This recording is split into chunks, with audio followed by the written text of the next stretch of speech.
What's up, beautiful people all over the world, and thanks for tuning in to 305 Radio, a part of 305 Magazine on MiamiUndergroundRadio.com. What up? This is Struck. Welcome to 305 Radio. Today we have podcaster, gamer. I'm too close to the mic. Podcaster, gamer, pioneer in his own craft, Mr. Godfrey, Danny Pena. Yeah, what's up, man? Welcome. Thanks for the invite again. Yes, it's good to have you back, but you're on a new show, so we got a lot of new things to talk about and lots to catch up on. Yes. I was here almost 12 months ago, so yeah, there's a lot of things been going on since last time I was here. So where do we start? There's so much to talk about. You have a few things going on right now. I know you have Gamertag Radio all the time. Mm-hmm. Then you just released Gamertag Radio, a podcast story. Mm-hmm. Tell us a little bit about that. Yeah, that was a documentary I always wanted to do for a while. I just wanted to tell my story to people that are also trying to do their own thing. They probably want to become a podcaster or they want to be a content creator on anything, right? So I wanted to tell a story about how I started back in the days when there was like no smartphones and all that stuff, and how we managed to start from scratch and became, a big podcast, man. So it's pretty good. It took me a couple months to film it, and a lot of the footage that I used from that was from another documentary I was part of. It's called The Messenger. It's a podcast documentary. Okay. So yeah, they gave me all the footage, all the unreleased material from there, and that's when I started to getting pieces from that unreleased videos, and I added my own content there, my own videos there too, in the documentary. Danny, so we've known you for a pretty long time, and you have been at Miami Underground Radio before. But for those people who are tuning in and just starting to learn a little bit about you, can you tell us more about who you are and exactly what it is that you do? Yeah, I'm a podcaster. I started internet radio back in 2001 as an experiment, just for fun. And then in 2005, we launched our podcast called Gamertag Radio. This is a time where iTunes was not supporting podcasts. There was no smartphones. The only way for you to listen to a podcast, you had to listen through a PC. There was no special way mobile for people to... app Yeah, none of that. Like No Android, none of that. No iOS. Sure. So, but the way how we got the word out was us just going to like local events, local launches at different stores and pass out flyers and tell people, hey, listen to our show. I'll interview them. They get excited. They'll tell their friends and family and so on. Nice. So then, now it's been 13 years. A couple years ago, I got inducted to the Podcast Hall of Fame, first Latino. That was pretty dope, too. So, yeah, I just had a vision, I had a dream, and I just did it, man. I was really well-known down here, too, back in the days. Like in the 90s, I used to be a street promoter for a lot of events, music label, plus my cousin's crew back in the days, too. Lone Empire, that was way back. So yeah, I used to do that for a very long time. So you've always been one way or another tied into some kind of hip hop events. Always. Hip hop was always in your blood. Always, yeah. So now Luna Empire. Shout out to everyone involved. Shoot, Gato, Pito. Yeah. Lee, yourself. Yeah. I know you had all these influences. Then you start doing this podcast, and in your documentary, you mentioned how you started with MP3.com. Oh yes, MP3.com. Wow, yeah, that's insanely old. Like, I don't know if anyone that's listening to this remembers when the internet first started. MP3s came out. MP3.com was the only place you could put anything that's audio on. Mm-hmm. And I was pretty surprised in the documentary you even had a show on there. That's where you started. That was pretty impressive. How how'd you prevent your podcast from turning into an all-out MC podcast all of a sudden? Yeah, you know what? MP3.com, for those that don't know, if you were an artist, that was like the perfect place to upload your music there, because every time somebody stream your music or download your music, MP3.com will pay you. It was like the Spotify or something of that time. Yeah, at that time. So this is like 2000, 2001. So I was like, man, what if I started my own radio show? Just talk radio, upload my content through there. If people start listening to it, and it goes around, I might get paid, you know. And I could also sell my own CDs or like the best coverage of interviews or whatever, which I did that too, and I got income from that. Yo, my first check ever around that time was $500, man. Nice. And that's a time where internet wasn't even that big. Yo, even at that time. And $500, yeah, bro. No, dude, let me tell you. I remember, I'll never forget this. I was like, man, I want to go to Miami, visit my cousin, because this is the time where I used to live in New York, because I was there. I went back like in 99, and I was there till like 2002. So I was like broke. I was like, man, I need money. And yo, I got that check out of nowhere. I'm like, oh, thank you, God, man. So I took that money and took a trip down here to Miami, man, to hang out like with my cousins and my family. Yeah. That was Thank super you, MP3.com. Thank you, MP3.com. Shout out to whoever owns that joint right now. Yeah. Or the old owners. Yeah, that was dope. But yeah, I just did that, and I don't know how. There was no social media back then either. So the only thing that was popular back then was forums. So I don't know, somebody picked up my radio show, and a lot of the major media outlets picked it up, and that's how we managed to get the word out back then. And I forgot to mention it too, that I used to upload my content using a 56K modem back then, because I didn't even have a DSL. That's so you couldn't crazy. pick up the I didn't phone. have no bro. You couldn't pick up the phone. Yo, it was super slow, and I had to do it late night, because if somebody will call, It's over. It's over. That's Game it. over. The phone hangs up the whole internet. I had to start from scratch. Yeah, that's how I That's did crazy. it, man. And it would take forever to upload that. Yo, you know what? When we upload this, I'm gonna add the sound when you connect it to the internet. Oh yeah. AOL. That Free AOL. disc. Yeah. Ding, ding, Free ding, hours, ding, yo. 3 hours. Yeah. That is so crazy. Yeah. That's insane, man. Yeah, That's man. that's like Flintstones in comparison. Yeah, man. But dude, the thing is, I didn't have a lot of money back then. Like, I had like maybe a cheap computer. So the way how I used to record my shows was I used to record it on cassette first, and then on real time play it and convert that into MP3. It's so crazy that you're even talking about this, because to think about doing that right now, it's It's why? insane. Why would you do that? That's why I wanted to make this movie, because I made that movie using iMovie on a Mac. Get out of here. People won't believe it, and I said the reason why I did that is because I want to show people that you don't need no expensive equipment, you don't need none of that stuff, no expensive software. What matters is the content, man. What matters is right. you can have the best mic, but if your content is crap, Content is key, huh? yeah, people not gonna deal with your stuff, man. It's better to have great content, man. Absolutely right. I agree with you. And that you 100%. definitely have, because I've had the opportunity to see quite a few of those. And I mean, it's amazing just watching your story and just watching the struggle and seeing, where you were back then to where you are now, and just all of the impact that you have made, not just on the gamer world, but in podcasts and in people's lives in general. It's just amazing. And you're definitely an influence, at least, in my eyes and to me, with everything that I want to do. So, I mean, I definitely applaud you for all of that. Yeah, thanks. Applaud the man. Applaud the man. Thanks a lot. But I'm happy too that you guys are doing your thing. You've been doing your thing for like a very long time too. But that's good. That's good. Like we need that, man. And at the same time, yeah, it's cool that we're talk to our community, the hip hop heads or the gaming community, whatever. But sometimes if we want to expand, it's good to get people from the outside, man. Absolutely. Like right now, what we're doing is submitting the documentary to different film festivals, and the reason why I'm doing that is because I want to get that crowd that doesn't know anything about hip hop, doesn't know anything about gaming, doesn't know anything about podcasts.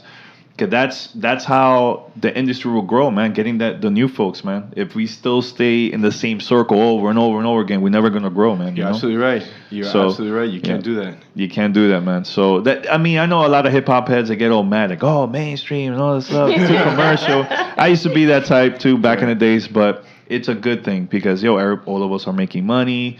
When there's money in the industry, that's great for everybody, man. You can come back to the underground and pick some of us up. Yeah, There you go. The only thing I say is don't forget where you came from, because that's one thing about me, man. Like, I've been very successful with the whole podcast stuff, but I'll never forget the struggle, where I came from, how I learned how to promote back in the days in the streets and South Beach and all that stuff, Yeah. Before Wynwood and all that. Real flyers. Real Paper flyers. flyers, man. I remember all that stuff, man, because you got and tell that story to the next generation, because right now they too comfortable with the whole mobile phones. Big time. You gotta hustle, man. You gotta hustle. You gotta get out there, huh? Yeah. No one's gonna know that's the smell of fresh flyers when you open a box. Oh my God. You know what I mean? Yeah. Danny, can we take it back a little bit and touch base on The Messengers, the podcast documentary, which we did speak about the last time that you were here, but I want to talk about how that also helped branch off into Gamertag Radio, a podcast documentary, and how it all ties in. And I also wanted to say congratulations, because I know that you just got approved for one of the film festivals. Oh yes, I'm very excited about that. Yeah, it's my first one. Look at that. Look, I'm a newbie when it comes to like filming. Like I'm super new. When I was a kid, I will edit and. He's so modest and like humble about it, right? But I was super like I will make like home music videos with my cousin and ghetto movies back then. So making this documentary and getting selected for a film festival, this is the first one, because I submitted to now for like 11 film festivals, some from here in the country. There's a couple from international. So that part whoever super doesn't humble. approve has no idea what they're sleeping on. So we'll see. Everybody's different. We'll see. But I'm happy about that. Now, when it comes to the Messengers, a podcast documentary, that one was pretty cool. It came out last year. It was a success. I know when we were doing the whole pre-order campaign, the movie was like number one when it came to like number one pre-order movie on iTunes. Yo, when that happened, I was in shock. I was getting everybody, even my family, go buy, just pre-order. It's only $5. Go for it. And yeah, we managed to get to number one in pre-orders, man. So that was freaking crazy. That's dope. We were beating Tom Cruise, The Mummy. We were the only documentary that was up there. Everything was like $1 billion, $1 million, yeah, big time movies and stuff, man. So that was dope. But it was cool to film that. I talked a little bit about my story, about GTR and everything, and there's a lot. It's not only about my story; it's stories about different podcasters that they also been doing it for. Some of them are new, some of them been doing it for a while. So that was a lot of fun, and all the unreleased material. That's what I got from that movie, and that's how I managed to do my documentary, Gamertag Radio documentary. Yep.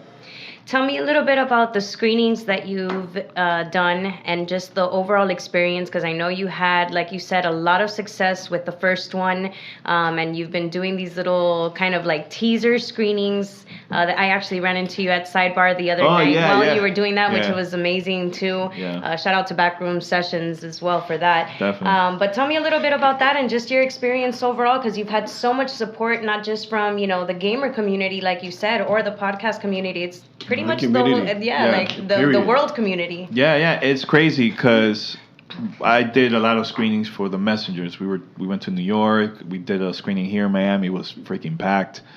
The one in New York was special to me because I had like my, you know how Dominicans, we have like a lot of family members. So we had a lot of my family members there, man. We did it at the CBS studio in New York. That was pretty dope. I also had friends I haven't seen since high school that were there and stuff, so that was dope. So I learned from that, and I'm like, man, I'm gonna do screenings for Gamertag Radio documentary, but this time I'm gonna get our listeners to have their own screenings at their house, or probably in the school regular or places. Something. Yeah, regular places. And we managed to do that. We had one in Dominican Republic in the capital. They had like students there. They had like a gaming event for the weekend, and they premiered the movie there early in the morning, like at 10 o'clock. That's so incredible, huh? Yeah, another one in Puerto Rico. Another one of our listeners did it in Sweden. Was it Sweden? No, wasn't Sweden or...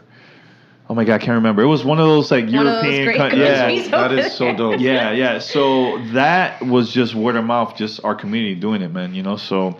But I also, what I was doing, I was giving out early copies to people that I know from the gaming industry for them to watch it with their coworkers and stuff. So one of them was from Italy.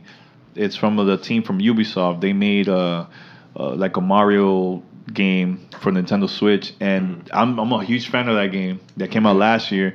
So I told the the developer, like, hey, can you watch this movie with your team? And he did it, and he posted on That's so dope. on Twitter, like, oh, Danny, we appreciate your work. This is so awesome. Yeah.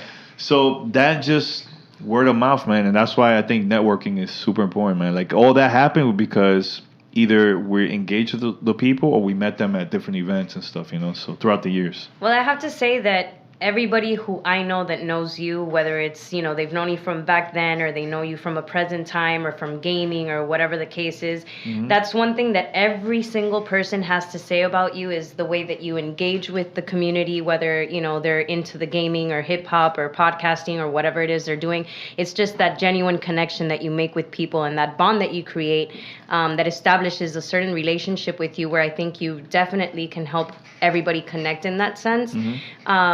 Is that your favorite part about what you do, is really connecting with the people, or what would you say is the favorite part? Yeah, if you've seen the documentary, the whole theme about my story is the connection with people that we met throughout the years.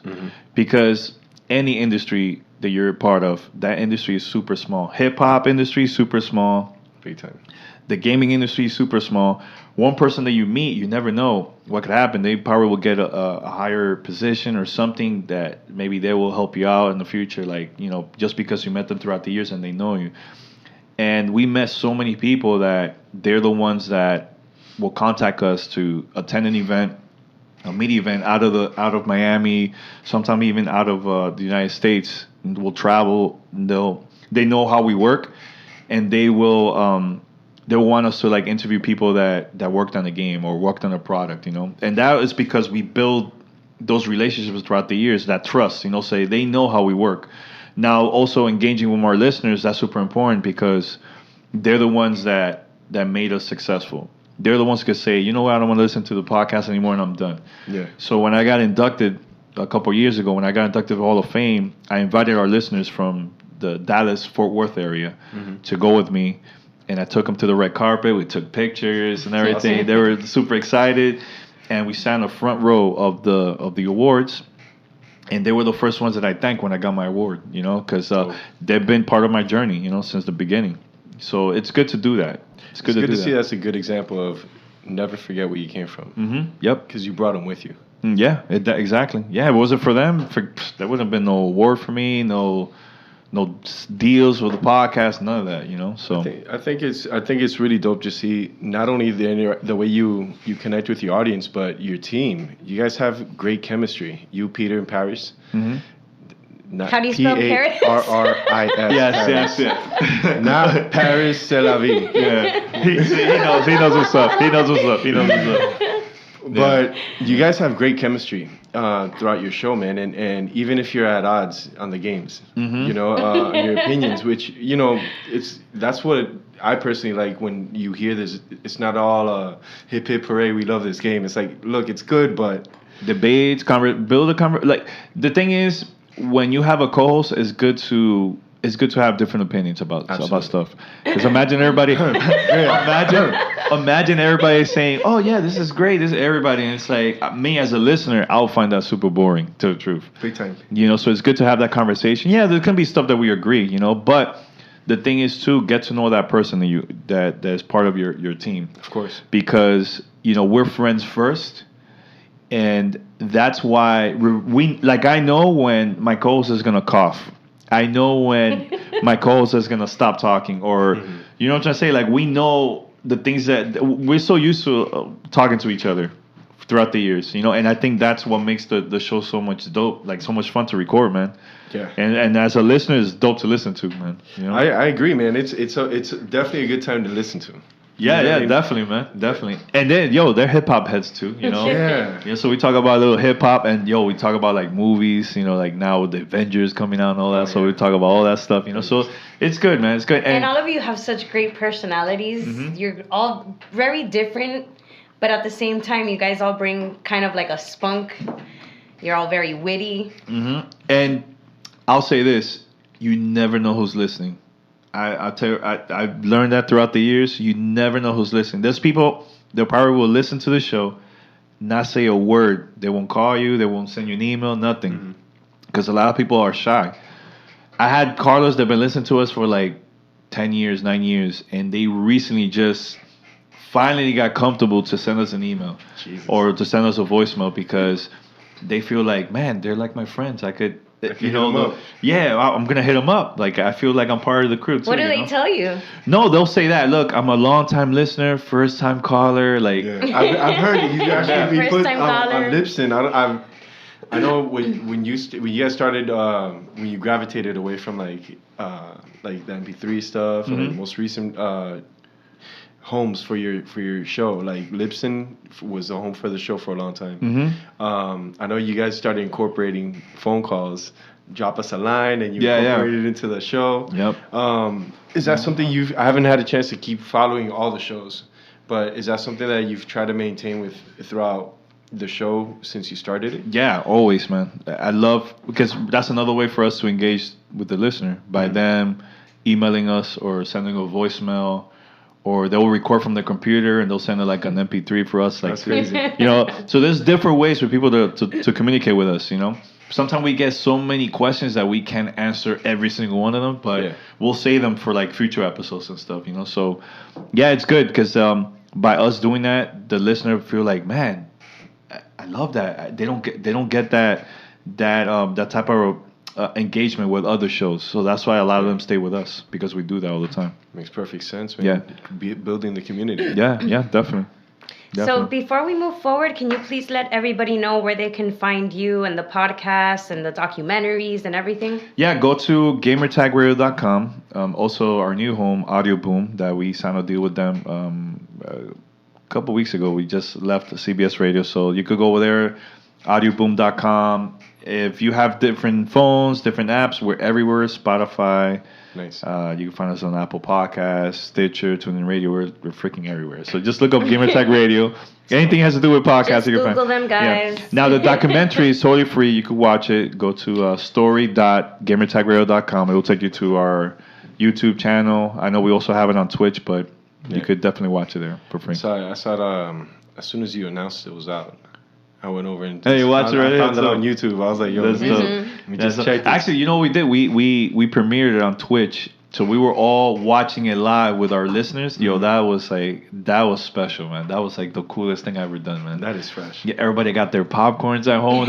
We had a countdown right before the movie, and everybody, oh my God, I can't wait. Like, because we were talking about it for so long. Yeah, you're starting to build all that anticipation with everyone. I don't even care if we didn't have no millions of people watching. But that, you should have. But no, I think, because you know what it is? I think that I'd rather have real people that support us. I don't care about numbers, but all the hype. Yeah, if the ones that are there, those are the ones that are gonna be there, you know, spreading the word to their friends. Oh my God, you gotta watch it. Truly appreciate all the work that you put into it. Love that. But that was special, man. That was super special to me, man. I'll never forget that.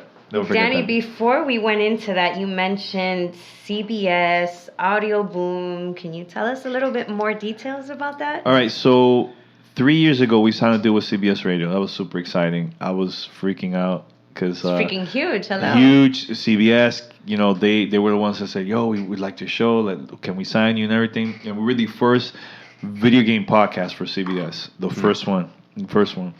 So that was cool. I also had a chance to get Nori and DJ EFN to also sign to CBS Radio because I was like, shout out to all of them. Shout out to them. Because the thing is, they used to have a show for Sirius Radio back in the days. Was it Sirius? No, XM Radio. XM Radio. Yeah. So I hear these stories. I'm like, man, Nori probably has so many stories, and EFN also has a lot of crazy stories that he will tell me and stuff. And like, yo, you guys got to do like a podcast, man. For years, I've been telling them. Then they started doing their podcast, and we're like, yo, we're gonna call it Drink Champs. Like, yo, that's a dope name. Oh yeah. No, you guys start drinking, those concept, right? I'm down. So they got signed. It became big. So shout out to them. They also now on Audio Boom too. Yo, they just hit 2 years. Yeah, 2 years. Congratulations, Drink Champs. 2 years. Yes. So recently, CBS decided to cancel the network. They wanted to just have a smaller amount of shows because they had like a lot of shows. So they decided to do that. But Audio Boom been approaching us for a while, and we're like, you know what? I think this is the right move for us, man. And we decided to do that. We made the move, and right now we're doing really good with download numbers because I wasn't sure how it was going to be like when you transfer from another network to another one. Really good numbers, man, right now. That's so I'm pretty happy about that. Congratulations. Thanks. But I'm excited about the whole move, man. I'm excited. That's good, man. Because of them now, we're like on Google now and all that stuff. So they're gonna start pushing us even more. Now, it's only been like 10 days. It's dope. 10 days, so more than you could ask for, man. That's amazing. That's really good. Yeah. That's really dope. Yeah. You have you're just nominated for an award in the Tekla Awards, yes, from the Spanish side. Another one? Spanish side. Yo, I'm telling you, all these things just popped up out of nowhere, man. That's good, man. You know how I found out about that? So it was because of the movie. Word? Because of the movie. So so shout out to Norma. She was a friend of mine that helped us out with the whole press release and everything. Mm-hmm.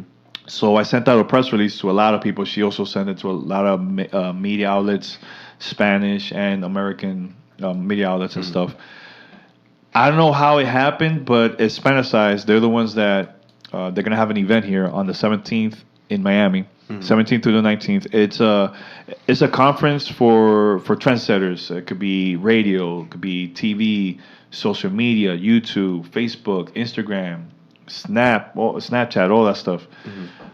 So they'll get even like you probably will see like big time celebrities like music artists there performing and stuff. So last year they had one of the gymnastics team from the Puerto Rican girl. What's her name? She's Puerto Rican. No idea. She's like 16 years old. She won a gold medal at the Olympics. She was there like speaking at the event and stuff. It's like a big deal. So I got contact from them. They called me and they read the press release and they heard about the documentary and they were like, we would like for you to talk about podcasting on our event. Wow. And I was like, cool. So then a couple of days later, I don't know what happened. I went to their website and they had the Tekla Awards nominees. I'm like, oh, let me check this out. And there they put best technology or game content creator. And they put me there with other people too, man. So I was like, wow, that's dope. I was not expecting it's that. Well deserved though, man. Yeah. But it's good. It's good. I'm excited. I'm gonna go there with my fiance and my family. That's dope, man. Shout out to her because straight up, she has been supporting you so much over all these years, and she's always there. Yeah. Shout out to Jennifer. Definitely. Love you. Yeah. Yeah. Honestly, when we started dating, she was the one that got me my first mixer and 2 mics. Look at that. Yeah, I didn't know that. Yeah, so it's a crazy story too. So what happened was so dope. when I used to record, when I started GTR, I used to record all my shows through the built-in mic of the computer. Oh my god. Super ghetto. So I was telling her, I'm saving money because I'm gonna buy a mixer, I'm gonna buy a mic, and I'm gonna create my own little studio and everything. And she's like, oh, okay. So then I went to pick her up on my birthday. We were going to go to Disney, like on vacation and stuff on my birthday. And she's like, hey, can you come upstairs? I want to show you something. I'm like, okay. So I go to her house, and I see her family there. I'm like, where everybody's here, man? So she had 10 boxes, and each box had a number. She goes, I want you to start with 1 and open one by one. And so I opened it, and it was cables. I was like, okay. Open the second one. It was getting better and better and better. And then when I opened the last box, it was the mixer. I like her even more now. Yeah. I was like, yo, so dope. man. Shout out to Godfrey's fiance. Straight up. That was dope. I was like, man, she's a keeper, man. That's what's dope. For sure. Without me. There was any doubt in your mind. So, yeah, we've been together now 12 years, man. We're going to get married soon. So, congratulations. Yeah, that's really dope. That's really good. Thanks, man. Super cool. So what can we expect from you in the future? Because I know everything's been moving very rapidly, but you are a man with a vision. So what can we expect? Well, I know the documentary, like I said earlier, we submitted to a lot of film festivals. Mm-hmm. Let's see what happens. I'm praying that a couple of them that's pretty big. I hope those also approve. But I'm excited about that. We're going to be traveling a lot. Actually, in June, we're going to LA for our annual E3 coverage that we always do now. It's going to be our 13th year going over there. I always look forward to that. It's dope. I always look forward to that. Yo, last year we uploaded 50 episodes in less than a week. Wow. You guys are no joke. My voice was completely done. Yeah. Completely done. Yeah, and I'm excited about that. E3 is gonna be big, and we're gonna be traveling for future events too that I can't talk about yet, but it's gonna be dope. It's gonna be really dope. Come on, drop some exclusives for 305 Radio. No, yeah. Tell us. It's exclusive stuff coming for the podcast. That's it. All right, so you'll be back. You'll be back. So what are you playing now? I'm playing this game called Far Cry 5.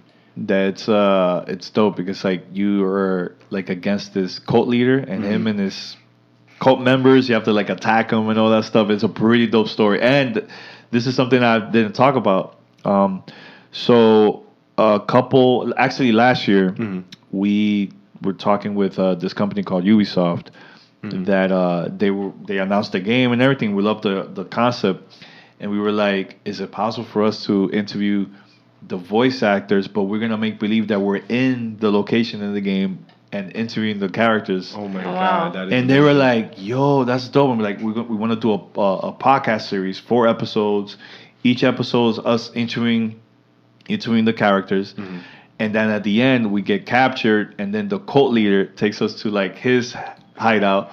Oh, and we're like all tied up and everything, and we're screaming. And yo, you gotta listen to it. It's the most craziest thing that we've ever done. But it was so dope. But here's the crazy thing: we had no idea about the script, the story. The interviews were straight up freestyle. We were just going along. Whatever they were asking, we will come up with something else. But when you listen to it, you would never guess that it sounded like it was scripted. And we had like special effects and like great. It sounds like a novela, like a radio drama or something like that. Is this all for Far Cry? Yeah. Is this all for Far Cry? We were doing that for the podcast to promote Far Cry 5, like to promote it and stuff. So where do we find this? On our podcast, just look up Hope County Stories. It's called Hope County Stories. Okay. Yeah, it's dope. If you go to Audio Boom or if you look us up, even if you're not a gamer, listen to it because it sounds so freaking good, man. And there's only 4 episodes. How long is each episode? Each episode maybe 9-10 minutes. You need to listen to this right now. Yeah. It's dope. It's super dope. That is dope. So aside from that, what's been one of the, as a gamer, I would think that meeting some of your the voice actors for some of your favorite games, the writers for some of your favorite storylines. What's been one of your? I know you met Bill Gates. Back in 2000. Back in Bill Gates, back in 2000 with Bill Gates. When I had hair, actually. When I had hair. A long time ago, yeah. So aside from Bill Gates, what's been one of the dopest moments for you in the whole Gamertag experience? Oh, man, there's been a lot, man. Oh, my God. Interviewing... Top 3. Interview-wise and event-wise, because I know you go to all these events, so top 3 in each. Oh, man. That's a good one, dude.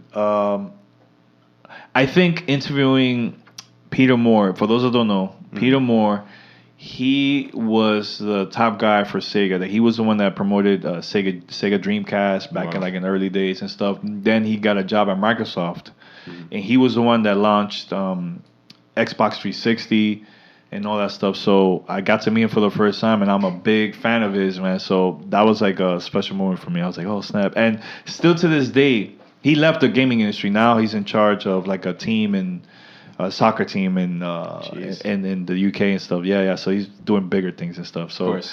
But he every time he sees me, man, he gives me shout outs. Always contact, like we stay in touch and stuff, man. That's dope. So that's really he's dope. I had a lot of hip hop artists on our podcast. A lot. But the one that I was very happy that I got to interview him, even if he's not into like video games, or Keras One, that was dope. Having him, Keras One on our podcast. That was dope. That was dope. But I mean, we had like Warren G. I almost had Method Man for a couple of times. That's a funny story. I had Redman on our podcast. I want to hear the story though. Oh, well, for Method Man? Yeah. So the first time I met Method Man, I was supposed to interview him. Okay. So I went to Club Revolution of Fort Lauderdale. Yeah. I don't know if it does it exist. It's still Revolution. Okay, so we were there. They were part of a soundtrack for a game and stuff. So I was like, yo, I got to interview Wu-Tang. Master Killer was there. Method Man, couple heads. I was like, all right. So Keras One performs. Rock the crowd. Everybody, yo, this is dope. Method Man comes. and he was not happy with like the mic and the sound system. He was pissed. So I'm like, well, let me just go backstage and let me get ready I have my recorder, everything ready. Yo, he came in flipping tables, pissed, cursing, like. I'm like, you know what? Not the right time for me to interview this guy. So that was one. The second time was there was this game that came out years ago. There was a karaoke game from Def Jam. Mm-hmm. It was called Def Jam Rap Star. Oh, wow. So Method Man and Redman performed at E3 for free to the crowd. And I'm like, yo, this is it. This is the moment. This is the moment where I'm going to interview Method Man, So PR was like, Danny, here it is. I got Method Man here. I got Redman. We're going to get you guys backstage. I was like, all right, perfect. Yo, I'm about to interview Method Man. BBC comes and grabs him and takes him back. Get like a whole video crew and stuff. And I only stay with Redman. I mean, still, the Redman interview was really good. But I'm like, damn, I wanted to interview both of them. Both of them at least together, both of them at man. the same time. I was like, oh, my God, man. Another one was... Raekwon. I bumped into him at E3. I was like, why Raekwon is here out of all places? He was at a booth for Capcom where they make Street Fighter and all that stuff. Word. The reason why he was there, he was working on a mixtape for one of their games. So I interviewed him. I mean, this is a long list, man. So those are pretty much the interviews. Yeah. Event wise, what's been one of the dopest? The 3 top. Not events, but like the things that have happened. Like you got to meet someone or something you unplanned happened. Well, event-wise, can you just mention a little bit of the event? I'll mention this. When they flew me to Sweden, and they told me this was like a secret trip, and they were like, Danny, turn off your location from your phone. Don't mention you're coming to Sweden. Make believe that you're in Miami. We're gonna show you guys the new Star Wars game. This is before they even showed it to anybody. It was super secret, right? So I was freaking out. I was like, "Oh my God, this is nuts!" I can't tell anybody. I'd never been to Europe, so I had to get a passport like within like 48 hours and stuff. Like it was like super quick. So I went over there, and it was dope to be there. And they showed us Star Wars. I got to hang out with the people that worked on the game and everything. And we were. Only 20 people from around the world got invited to that event. I was the only podcaster there. Everybody else was like YouTubers, Twitch streamers and stuff. So that was special to me. I was like, damn, this is dope. That says a lot. But at the same time, I felt like, damn, I got to start doing more stuff on video because, we used to do that back then. But we were only doing audio for years. So that was one of the reasons like, you know what? I think we should do... video content too, man. That's why we started doing Twitch and stuff. They approached us last year. Twitch? Because they listened to the show and they were like, we want you to be our partners. I was like, oh, damn, okay, because that's big, So we did that. Another story, but I wasn't there. My co-hosts, they went to France. Which one? For P and Paris. They both went to... Paris went to France. Paris went to... Yes. Yeah. They went to Paris. Yeah. So what happened was they went over there and they were flying back to the United States. They were flying back and stuff. And, somebody from the plane, like, I listened to your show. What's up, P? What's up, Paris? Get out of here. In freaking France, That is amazing. That's beyond crazy. Because... That's nuts, huh? Out of all places, like maybe Miami, I'll be like, but all the way in France, and they were in the same flight. That's crazy, huh? Did you guys end up like meeting up after? Well, they talked, and the guy also, one of our listeners, he tweeted about it too and stuff. That is so dope, man. That is so dope. And when I got back from Sweden, 2 weeks later, I finally talked about like, I'm back. I went to Sweden, right? I talked about it. One of our listeners, man. Damn, man, I really wanted to meet you, man. I live here in Stockholm. I would have loved to hang out with you. Yeah, man. I'm telling you, community is small, man. You never know, you never know who's listening. Any dream projects? Anybody who you would really, really, really love to work with or interview or? I would love to interview that he's never done a podcast. The president of Nintendo, he has never done a podcast. His name is Reggie. Reggie, if you're listening. If anyone knows within the 7 degrees of life, if anyone knows Reggie, the president of Nintendo, Godfrey needs to speak to him. Yeah, he's one of them. Make that phone call. I need you to make that phone call for Godfrey. Also, I would love to interview Bill Gates. Yeah. Because at that time, I met him. I was trying to interview him because a lot of people don't know this, but I had a tape recorder with me. And I went like this, like when you seen the picture in the documentary. In the documentary, you see it's a the picture. engagement, Yeah, you're gonna see a picture in the documentary. That's before the incident. Okay. So the incident. Yeah, you had a gun. So no, I thought you had a gun. Tackled you to the So ground. what happened was after that, the media came and started asking questions to Bill Gates, and I grabbed my tape recorder and I started recording. And I recorded interviews throughout the event. And one of the PR folks from Microsoft was like, "Yo, this guy's not allowed to record." And they took my tape recorder. Did they ever give it back? They never get. No, they gave me my tape, my recorder back, but not my tape, not the tape. And they kept it. So Lost files. I was, and you know what? At the same time, it's not their fault. I was just young. I didn't know what I was doing. You know. Mm-hmm. But I would love to interview him and talk to him about that, and like, I met you back then, you know. So Bill Gates, if you're listening. Yeah, whoever knows Bill Reggie Gates from Nintendo. That would be awesome. We need Reggie from Nintendo and Bill Gates. Yeah. Bill, we want that tape. Yeah, make it definitely, happen. man. Definitely. Man, so out of all the systems that are out now, I know you and the GTR crew are very heavy on different systems. Mm-hmm. What's the popular one right now? I mean, yeah, we play Xbox and PlayStation, Yeah. but man, Nintendo Switch is where it's at, man. I freaking love that. That's to me is my favorite console right now of this generation. Yeah. Yeah, it's not as powerful. It's not no 4K, none of that. But the thing is, like, dude, when I travel, I take my Switch with me. Mm-hmm. I put it on the plane, start playing. I traveled to the West Coast, and that's like a good 5-6 hours flight. So I use that to play, that stuff. So I just love the Switch, man. How do you feel about that? The craziness with the Switch now and the boxes. Yeah, it's dope. That's very creative. Nintendo. That's the thing with Nintendo. They're one of those companies that they don't care what PlayStation and Xbox are doing. They don't care about power. They love to do different things. That's gonna get. That is so innovative. But see, you're not a huge gamer. You're like more like casual. Once in a blue, you try it out, right? Well, no, I used to be heavy, but I just don't have. I just recently got rid of my systems because I kind of dropped them. Oh, okay. No, but there's a lot of people that they're not gamers and they see that like, yo, this is dope, man. Like, so the same thing I said earlier. It's good to get a new crowd, man. You know, they did this. They did that with the original Wii, the whole motion control and everything. People are like, my God, I could work out and play games. What is it?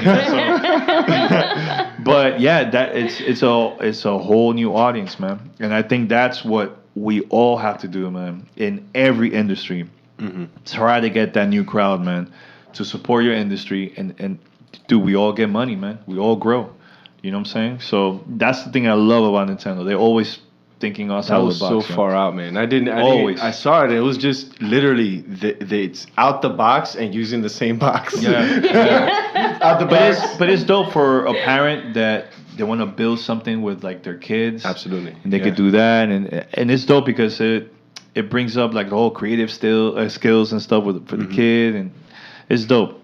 It's really dope. So what do you have? You have anything coming up? You know, aside from these film festivals. Oh, you know. Oh no, you have another podcast story. You put together another documentary. No, I'm taking a little break from that. How long did it take you to do this? I think it was like 3.5 months or something like that. Like focus daily, and then when I was done, I watch it every morning. I'll wake up and drink my little coffee, and watch it, take notes, and I'll invite friends or family members, and I'll tell them, please tell me which part you hate, which part I should remove, because originally it was like an hour and 30 minutes. Like I had a story there, a really cool story about KRS-One that I didn't. You never told us about KRS-One in video games. Oh no, that interview KRS-One, like it was dope. Like but he's not into games. No, he's been in soundtracks for games, so that's why I was like more talking about from that part. But there's a story that was supposed to be in the documentary that I removed it. I was like, you know what? I think it's okay to remove it. You know? Do tell. So yeah, I will mention it. So what happened? This is the time where I used to be part of the Cypher, Okay. So shout out to homie. Actually, I don't know if I was part of the cypher at this time. I can't remember exactly. I don't know if it was because I was a street promoter. I was promoting for the event, or I was this part of... Oh, no, you know what? It was part of the cypher. So I got a media badge to attend the KRS-One event. Mm. So I went inside, and I had my video camera with me. Remember, this is a time where people will not walk around with a video camera. That you would look crazy when you do that. Back in the days. The big bulky ones. Yeah, the big ones, right? So I went over there. And we were still in high school. I was like maybe like a junior or senior. Mm-hmm. So I go there and I'm recording the whole event. And in the middle of the show, KRS-One says, "Stop the music!" Like he sounded like he was pissed. I'm like, oh my God, I'm screwed.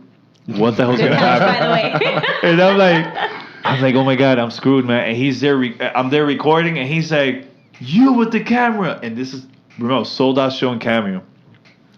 "I want you to come over here right now." I'm like, oh man, this could be a disaster, yo. I'm just gonna keep on going. I'm recording all this. I don't know what's gonna happen.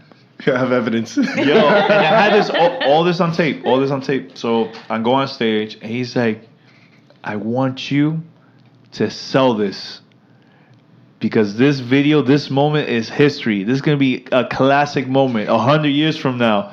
I want you to..." He's saying this in front of everybody. Yeah, I believe it. And everybody's screaming, "Oh, yeah, Chris, yeah." And he goes, "Everybody, say what's up to the camera." And he was like, "Record the crowd." And I'm recording the crowd. That's crazy. On stage. And he's like, "I don't want you to leave. I want you to stay right here and record the whole show." I would have fainted. For sure. So I recorded the whole show.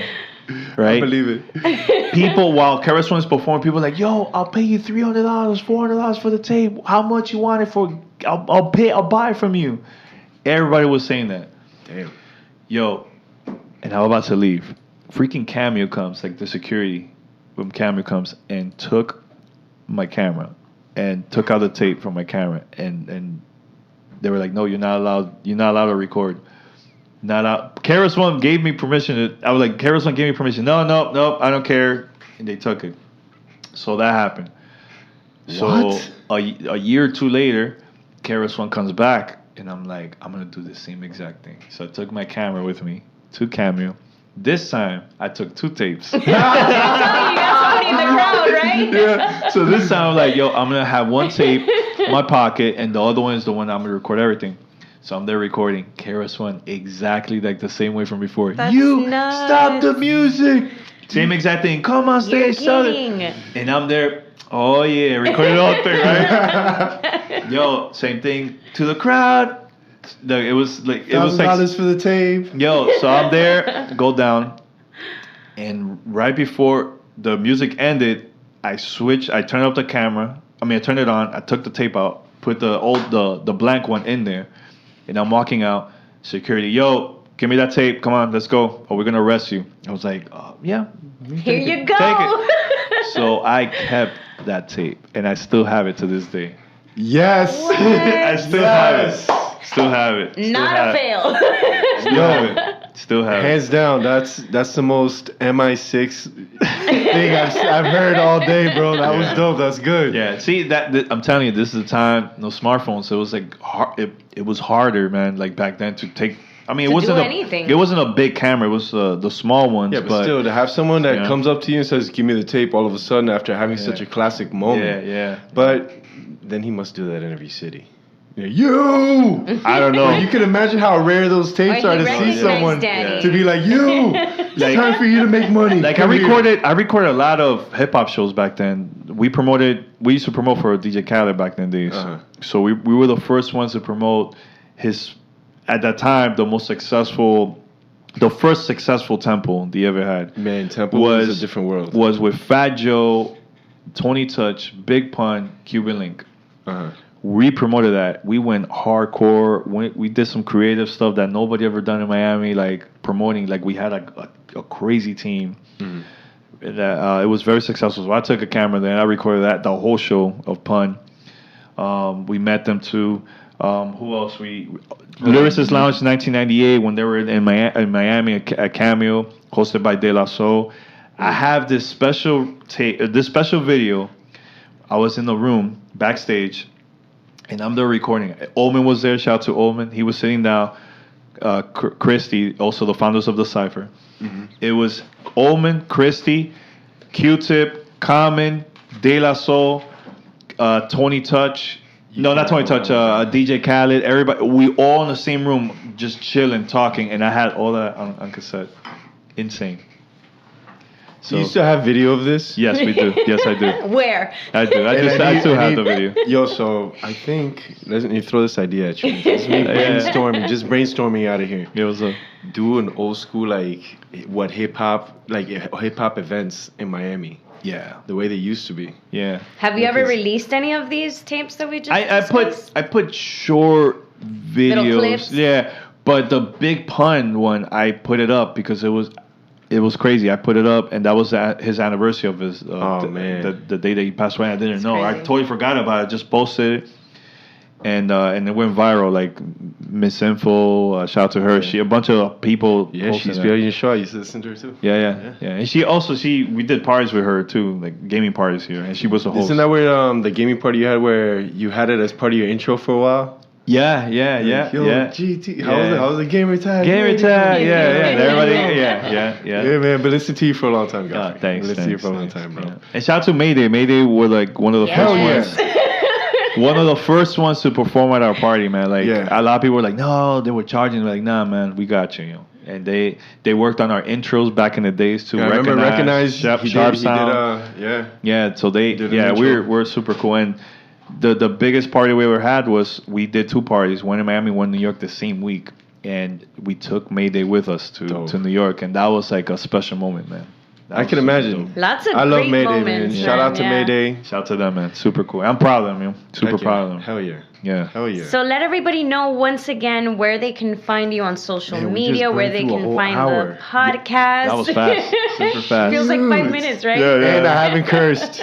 I'm so proud of you, I have to say. That's good. And I let you ask some questions today. At least I was part of the show today. Thanks, Trina. No, go to gamertagradio.com. Again, Audio Boom. You can also find us on different podcast directories, Spotify, Google Play, Apple Podcasts, Stitcher, TuneIn Radio, and other directories, man. So just search Gamertag Radio. Man, and shout out to your crew, Pete in Paris. Yep. Shout out to them. Will, we have one of our members not here. Will, photographer, / firefighter / Captain Planet, shout out to artist. Shout out to Will. But man, thanks for coming out. No problem, man. I think this show was pretty dope. Great conversation. Are we gonna make it to the website? I want to see these videos, man. I want to see these videos. I think so. Yeah. Did we make the cut? Yeah, you make the cut. If we make the cut, hello Gamertag audience. But what's up with those? I want to see that Big Pun video, man. Oh, it's on YouTube. I gotta look it up. Put Big Pun, DJ Khaled, Miami Tempo 1998. Like search and it'll pop up. I'm gonna and put Gamertag Radio. It will pop up. I'm gonna look for it because it's on YouTube. I have to see it. That's It's on YouTube. That's history right there. Yo, it was crazy. That was the craziest party ever. You can imagine. You know what? I gotta say this, man. It's dope that last week we had Omen. We talked about old school Miami, and then this week we got you here. You were part of that cruise. Just old school hip hop Miami, like. I know it. Man, this is just the vibe that this is the stuff that at least got me passionate about hip hop. You know what I mean? And it's dope to have you here. Because we're over here all excited. Like. Yo, at first I was like, I'm watching the documentary. Gamertag a podcast story, and I'm like, how did this not turn into a cipher all of a sudden? A cipher, you're there, you're surrounded by MCs all the time. You know what this? Years ago, I went to an event, a hip hop event in Miami. I'm like, let me see what. I haven't been in an event in a long time, you know. So, a lot of the young crowd, and I can't blame them. They really don't know the history, man. Like how it used to be in Miami. Some kids don't know who Tupac and Biggie is. I keep telling people that, and they don't believe me. Yo, they don't know that when I moved here in the 90s, man, from New York. When I moved in here to Miami from New York City. Yeah. Yo, there was like no hip hop shows. Then I finally found out there was like two shows, one on a Thursday, one on a Saturday. I was like, oh man, it was dope. Like that. Or Karis one, I remember back in the early 90s, the club got canceled, like the show got canceled, and yo, they will spread the word. Just spread the word. Go to the other location. Everybody will go and meet up. Like, no smartphones, none of that. Like, it was so different, huh? It was harder, man. And back then, yo, people would get arrested passing out flyers. Like, I almost got arrested with Omen, like, because we were. It's in the book, in the cipher. Nice. Check it out. We were promoting some. I can't remember what it was. I don't know if it was a movie or a hip hop album. And the cops stopped us, and they saw us with like glue and posters and flyers, and they were like, "Yo, you better get out of here, man. If I see you one more time, we're gonna arrest you." I'm like, "Oh snap!" Like, we went through a struggle to build like how it is Miami now with hip hop. That was all of us back then, man. We all of us made that happen back then, you know. So it's good to know the history. Like, I know a lot of people don't like Khaled, but yo, Khaled did his thing back then that helped Miami too, you know. Yeah, he did. So, but I think it's important to know the history, man, because a lot of people don't know that, man. Wholeheartedly, man. Thank you for having Omen, and thank you for having me. Thank you, guys. I think it's important, man. You know. So before we go, because unfortunately we do. I know. I could talk a lot. That's why I'm sorry. Hold up, but I have to say, Omen, where's my book at, bro? Where is my book? No, he said I should be getting it today or tomorrow. Right, dope. Where's that book at, bro? So yes, time definitely flies when you're having fun. So you'll definitely have to come back soon and tell us more about, you know, everything else that you have in the works right now that you can't drop right now. Yeah. But before we go, are there any shout outs that you would like to give? Nah, just our listeners, our community. I always give them a shout out. Thanks for always supporting us and being there since day one. The days when it was like tape cassettes days and stuff. Cheap equipment, all that. They always support us, man. Shout out to them. Shout out to my family, everybody, man. My crew, Peter and Paris. I'm excited for the future, man. It's looking really good, man, with us, man. So we're doing really good. We're doing really good, man. And shout out to Audio Boom, a new home now, man. Shout out to Audio Boom. Yeah. Well, congratulations on everything. Thank you once again for coming through. To all of our loyal listeners, thank you so much for tuning in. You can catch us here every Monday night, 8 to 9 p.m. Eastern Time, live on the #1 underground station, MiamiUndergroundRadio.com. Yeah. This is Dre Moff signing off for 305 Radio, a part of 305 Magazine. And this is Struck. Thank you for listening. Thank you, Godfrey, for showing up and giving us a great show, man. Yeah, definitely. It's dropping some knowledge. Hip hop.